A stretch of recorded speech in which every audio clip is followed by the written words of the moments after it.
Hey, what's going on, guys? So, Rockstar just opened pre orders for Grand Theft Auto 6, and this is one of those updates that everybody has been waiting to see for way too long. The big thing right away is that Rockstar has finally laid out the platforms, the edition structure, the pre order bonuses, and even the physical release setup. So, this is not one of those vague teaser updates where you get a logo and a date and have to fill in the blanks yourself. This time, there is a real breakdown on the table, and there are a few things in here that are definitely worth pointing out because some of them are going to surprise people. The game is currently listed for PlayStation 5 and Xbox Series XS, and the official launch date is November 19th, 2026. That is the part everybody notices first, but the more interesting stuff is what comes after that because the edition differences, the upgrade path, and the physical release setup tell you a lot about how Rockstar is handling this launch. So let's get into the actual edition stuff because that is where a lot of the confusion starts. Rockstar says there are two editions, Standard Edition and Ultimate Edition.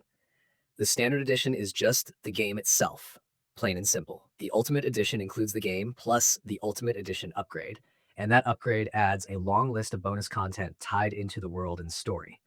We are talking about things like the 95 Grotti Cheetah, Hawk and Little Morgan revolvers, personalized weapon variants, Vice City styles, Jason's safe house vehicles, Ganado retro build, Ride Out Customs mod shop, Sarah's unisex salon, Shih Tzu Squallow, Stock 305 clothing store, the 67 Vapid Dominator buggy and garage, Electric Fang tattoo parlor, One Eyed Willie's mod shop, Good Time Gear, PT Young and Dollar compound, and the classic car collection. Rockstar also says these bonuses are threaded across all aspects of Jason and Lucia's story, with new items uncovered behind each chapter. So this is not just a random pile of cosmetics tossed on top for marketing. It is clearly meant to feel like a fuller package from day one. And if someone buys Standard first, Rockstar says the Ultimate Edition upgrade can be purchased later as a digital add-on through the PlayStation or Xbox storefronts. Now, the pre order bonuses are another thing people are going to talk about a lot because Rockstar is also giving extra stuff to digital buyers. According to the official details, digital pre orders and purchases of either edition made before November 20th, 2026 include the Vintage Vice City pack, which comes with the 55 Vapid Stanier sedan and garage, outfits and hairstyles, and an exclusive weapon pattern. On top of that, there is also 1 month of GTA Plus included. That part is interesting because it means Rockstar is clearly pushing the digital route pretty hard while still keeping a physical option around in a very unusual form. Also, preloading begins on November 12th, so if someone buys digitally, they are not just waiting until launch day to download the whole thing at the last minute. They can get ready early, which is probably going to matter a lot once the release window starts getting close and everybody starts hammering the servers. And this brings me to the physical version, which is probably the oddest part of the whole announcement. Rockstar says the physical version will be available, but it will contain a download code inside the box, not a disc. That is a huge detail because a lot of people still picture a normal retail case with a game disc sitting inside it. That is not what is happening here. The box is basically acting as a retail code package, and Rockstar says the whole point is to support preloading on November 12th. So if someone buys the physical version, they still end up using a digital download code. And Rockstar also says the physical Ultimate Edition is not available. Physical Standard Edition owners can still upgrade later after the code has been redeemed, so the upgrade path is there. But the disc-based release most people might have expected is not. That is why people keep asking why there is no true disc release, and the answer Rockstar gives is basically that they want the box version to work with preloading and the digital download flow. Now let's talk about the part that everybody keeps asking about, because I know people are going to search for it nonstop, and that is frame rate, processor speed, and download size. Right now, Rockstar has not posted official FPS numbers, CPU gigahertz requirements, or a download size.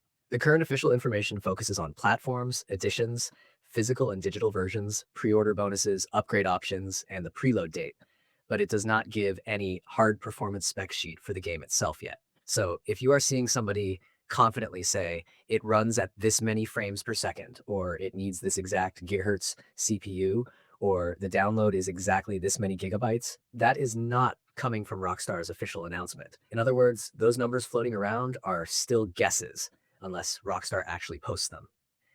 And that leads into the whole patch notes question, because this is where a lot of people are mixing up two different things. This update is not a gameplay patch with a long list of bug fixes and balance changes. It is a pre-order and edition announcement. So there are no traditional patch notes attached to it yet in the way you would see for a live game update. What Rockstar has put out is the launch information, the edition comparison, the preload timing, and the physical version details.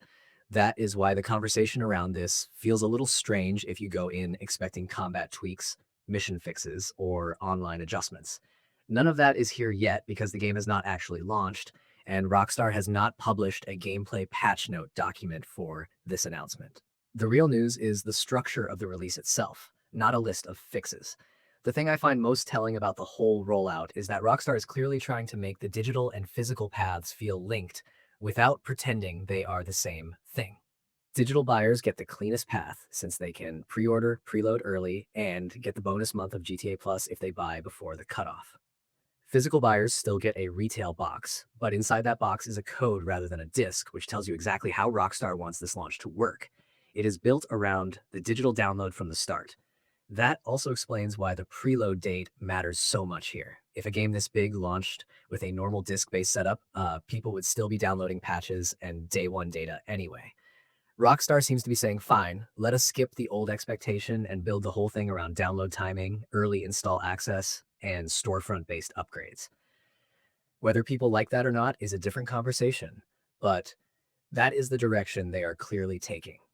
And if you zoom out a little, the entire announcement feels very deliberate. Rockstar is not just saying the game is coming, they are making sure everyone knows exactly what the base package is, what the premium package adds, when preloading starts, what the physical box contains, and how upgrades work later on. That kind of clarity matters because this is one of those releases where even a small detail gets picked apart instantly. One missing disc, one bonus pack, one pre-order window, and suddenly the entire internet is trying to figure out what it means. So the takeaway here is pretty simple. Standard gives you the game, Ultimate gives you the game plus a bunch of extra content and the upgrade bundle.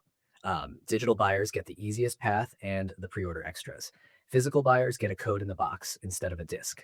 And for now, there still is not an official performance sheet with FPS, CPU gigahertz, or install size, so anybody claiming they know those numbers already is getting ahead of the actual information. So yeah, that is the full picture based on what Rockstar has actually confirmed so far, and it is a lot more interesting than a simple pre-order banner. The edition split is real, the upgrade path is real, the digital bonus is real, the physical code and box setup is real, and the preload plan is real. The only part still missing is the kind of technical detail people always start chasing immediately, because Rockstar has not shared a frame rate target, a CPU speed target, or a final download size yet. That stuff will matter later, but right now the announcement is really about how Rockstar wants this launch to work from a distribution point of view. And that alone is already enough to get everybody talking because once a release like this starts opening pre-orders, every little piece of information gets turned into a huge conversation fast.